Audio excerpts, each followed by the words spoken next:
할렐루야. 말씀에 은혜 받으시기 바랍니다. 말씀에 은혜 받으실 줄 믿습니다.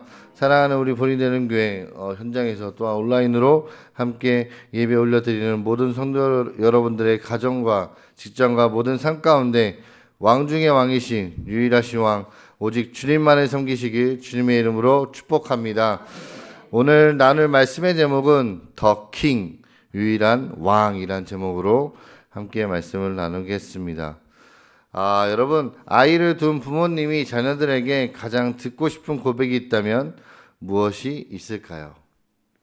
아마 찬송가 199장의 가사와 같을 것입니다. 1절 가사가 어떻게 나와 있어요? 나의 사랑하는 책, 비록 헤어졌으나 어머니의 무릎 위에 앉아서 재미있게 듣던 말, 그때 일을 지금도 내가 잊지 않고 기억합니다.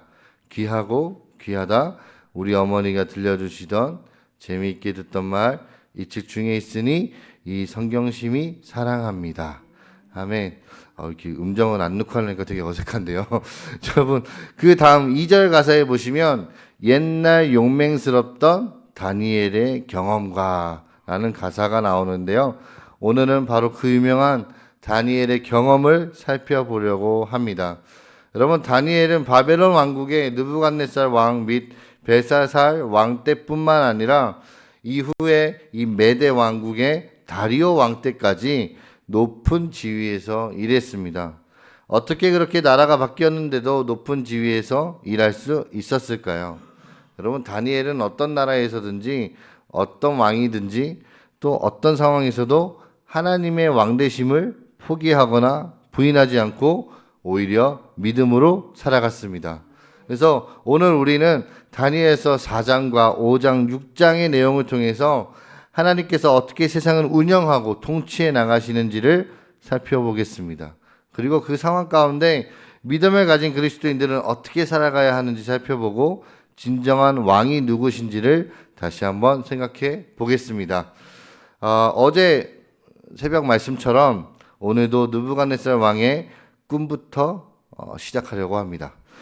이번에도 느부갓네살 왕이 꿈을 꾸었습니다. 여러분, 이 꿈 역시 하나님께서 하실 일을 그의 꿈을 통해 알려주신 것입니다. 첫 번째 꿈과 다른 점, 어제 첫 번째 꿈을 나눴다면 어제 꿈과 다른 점은 이번은 느부갓네살 왕이 꿈의 내용을 기억하고 있다는 사실입니다. 같은 점은요, 여전히 다른 박수와 또 술객과 점쟁이들은 그 꿈을 해석하지 못했다는 것이죠. 이 느부갓네살은 박수장인 다니엘에게 해석을 명하면서 자기가 꾼 꿈을 이야기했습니다. 그의 꿈의 내용은 이랬습니다. 다니엘서 4장 10절에서 16절까지의 말씀이 나오게 되는데요. 우리 함께 천천히 함께 읽어보겠습니다. 내가 본즉 나의 머릿속으로 한 나무가 있는 것을 보았는데 높이가 높더니 그 나무가 자라서 견고하여지고 그 높이는 하늘에 닿았으니 그 모양이 땅끝에서도 보이겠고 그 잎사귀는 아름답고 그 열매는 많아서 만민의 먹을 것이 될 만하고 들짐승이 그 그늘에 있으며 공중에 나는 새는 그 가지에 깃들이고 육체를 가진 모든 것이 거기에서 먹을 것을 얻더라. 내가 침상에서 머릿속으로 받은 환상 가운데 또 본즉 한 순찰자 한 거룩한 자가 하늘에서 내려왔는데 그가 소리질러 이처럼 이르기를 그 나무를 베고 그 가지를 자르고 그 잎사귀를 떨고 그 열매를 해치고 짐승들을 그 아래에서 떠나게 하고 새들을 그 가지에서 쫓아내라. 그러나 그 뿌리의 그루터기를 땅에 남겨두고 새와 노줄로 동이고 그것을 들풀 가운데에 두어라. 그것이 하늘이 이슬해졌고 땅의 풀 가운데서 짐승과 더불어 제 몫을 얻으리라. 또 그 마음은 변하여 사람의 마음 같지 아니하고 짐승의 마음을 받아 7대를 지내리라. 아멘. 이 이야기를 들은 다니엘은요 번민하였습니다. 다니엘은 이 꿈의 내용이 왕이 아닌 왕의 대적에게 응하기를 원한다라고 이야기했습니다. 그만큼 이 꿈은요 느부갓네살 왕에게 아주 충격적인 내용이었습니다. 그래서 다니엘은 이 느부갓네살 왕의 꿈을 해석해 주었습니다.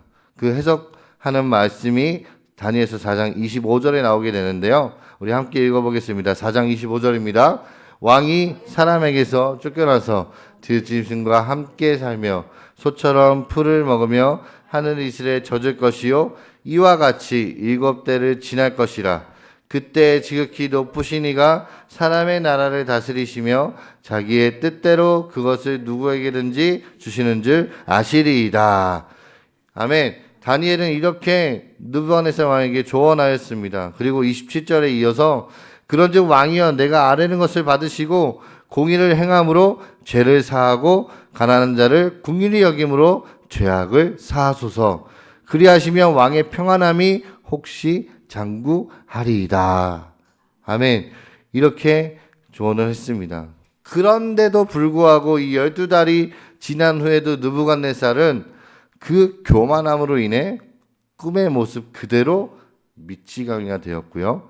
7년이 지나 제 정신이 들고 나서는 하나님을 인정하고 하나님을 찬양하게 되었습니다. 그 찬양의 내용이 다니엘서 4장 37절에 나오게 되는데요.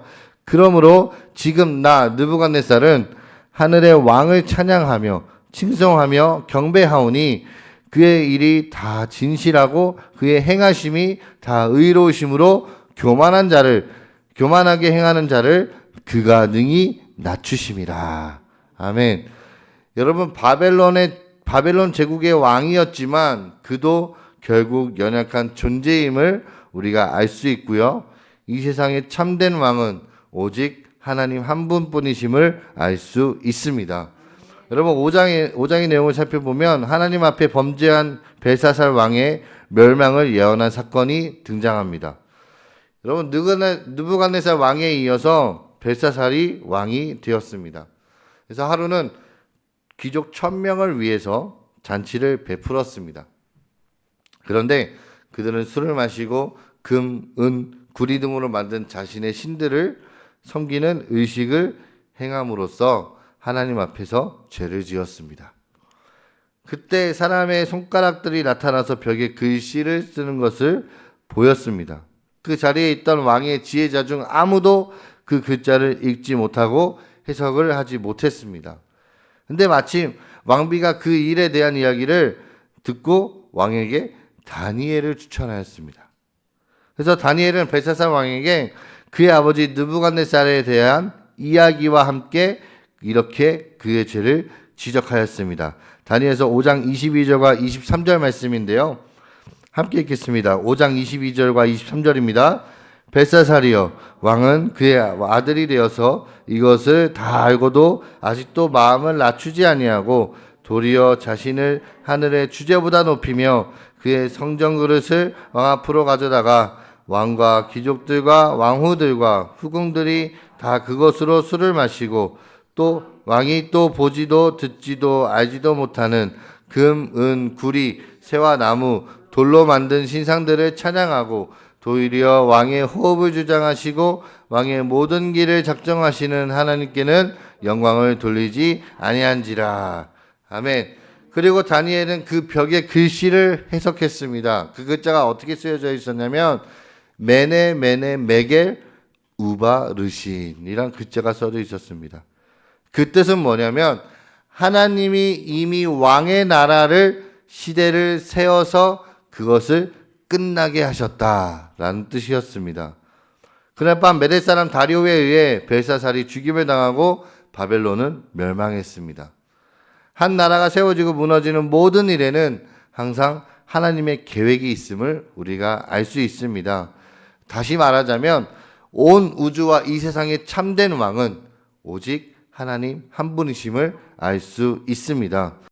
여러분 오늘 본문 6장에서는요. 메대 다리오 왕 외에는 기도를 드리지 못하게 한 명령을 다니엘이 따르지 않고 하루에 3번 하나님께 기도하였다는 것과 그래서 사자굴에 던져졌으나 하나님께서 보호하여 구원해 주신 다니엘의 이야기가 기록되어 있습니다. 이 바벨론을 멸망시킨 다리오 왕은요. 전국을 통치하기 위해서 120명의 고관을 세우고요.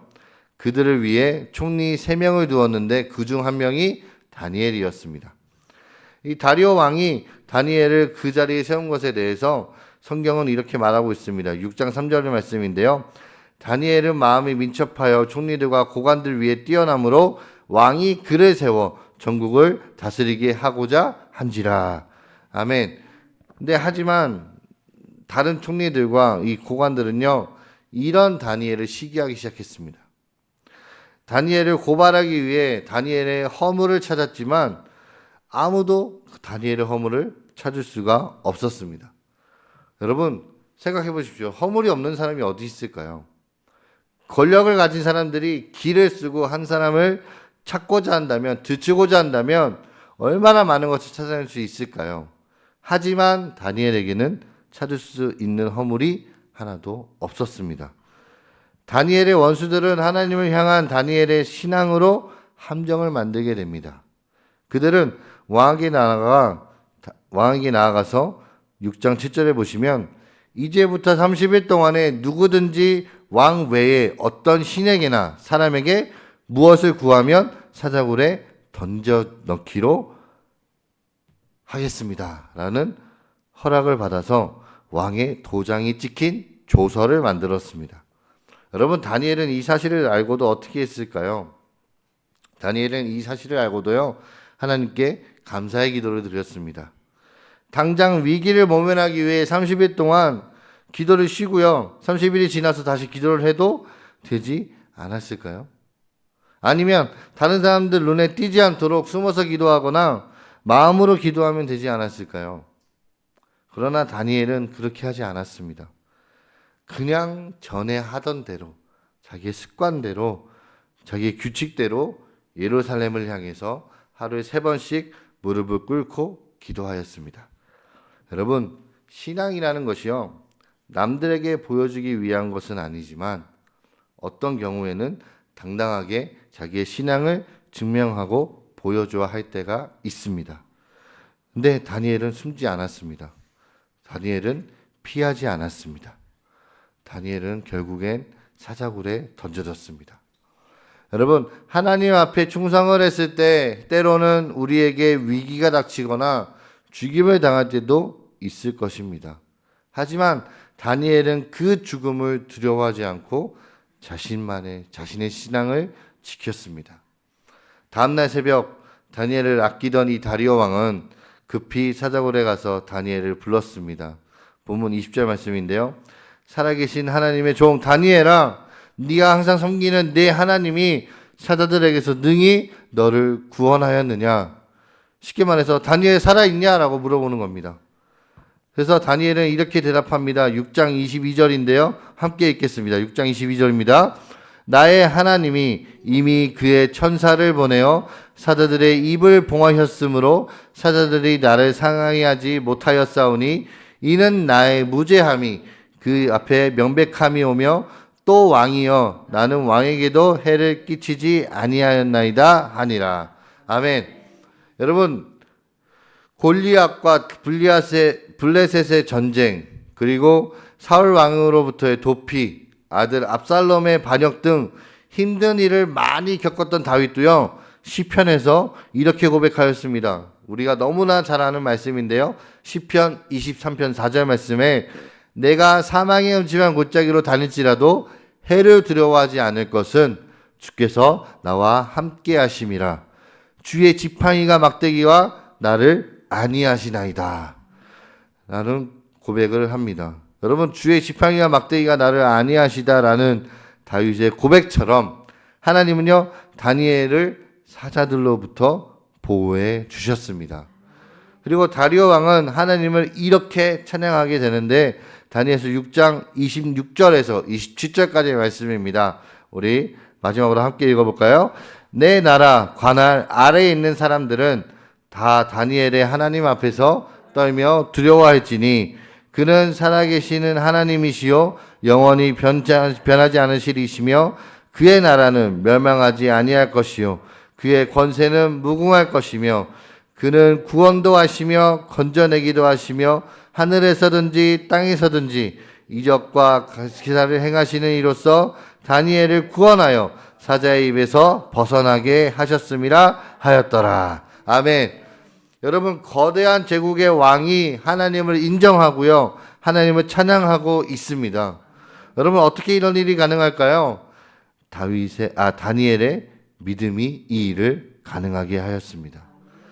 여러분, 마태복음 5장 16절 말씀에 이같이 너희 빛이 사람 앞에 비치게 하여 그들로 너희 착한 행실을 보고 하늘에 계신 너희 아버지께 영광을 돌리게 하라. 아멘. 다니엘을 통해서 다니엘의 빛이 하나님의 빛이 사람 앞에 비치게 해서 그들로 다니엘의 행실을 보고 하늘에 계신 아버지께 영광을 돌린 것입니다. 다리오 왕이. 그래서 우리도 다니엘을 본받아서 우리를 통하여 이 세상이 하나님만이 참 왕이심을 선포하도록 선한 영향력을 끼치는 자가 되어야 합니다. 다니엘은 다리오 왕의 시대뿐만 아니라 고레스 왕의 시대까지 형통하였습니다. 어릴 때 바벨론의 포로로 끌려와서 환관이 되고 바벨론의 첫째 통치자가 되었지만 이 메대와 바사의 나라가 멸망당하고 메대와 바사에서 총리가 되었지만 시기하는 사람들에 의해 사자굴에까지 들어간 다니엘. 여러분, 하지만 다니엘은 어떤 상황에서도 잊지 않았던 것이 있습니다.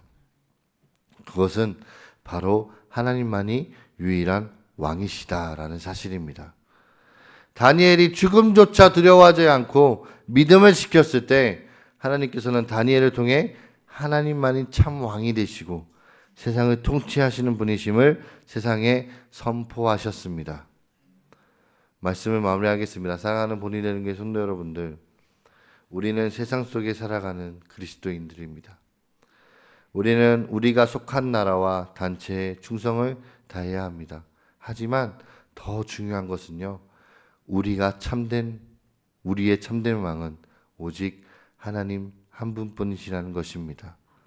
항상 하나님이 왕이심을 기억하면서 하나님께 충성된 그리스도인들이 되어주시길 주님의 이름으로 축복합니다. 기도하겠습니다.